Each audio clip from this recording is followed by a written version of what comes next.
বহরমপুরের রিং রোডে উদ্ধার এক যুবকের রক্তাক্ত মৃতদেহ। সোমবার বেলা 10:30 নাগাদ উদ্ধার হয় দেহ।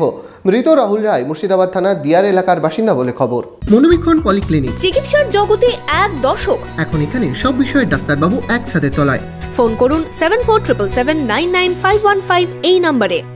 বহরমপুরের রিং রোডে উদ্ধার এক যুবকের রক্তাক্ত মৃতদেহ।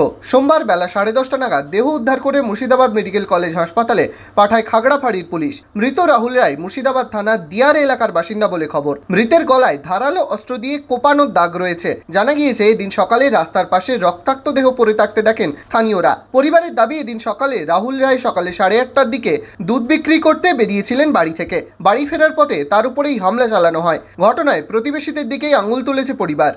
বাড়ি থেকে দুধ নিয়ে এসেছিল, আমি তো মাঠে শুয়েছিলাম, দুধ নিয়ে যাচ্ছিল তো আমার ভাইরা খবর দিল কি এরকম ভাবে সে গলা কেটে দিয়েছে রোডে, দেখো তো কাকে। আমার খোঁজ করতে করতে এখন দেখছি আমারই ভাই। কারা করলো এটা? আমার সেটা জানি না। কি কারণে খুন করা হলো ওই যুবককে তা খতিয়ে দেখছে পুলিশ।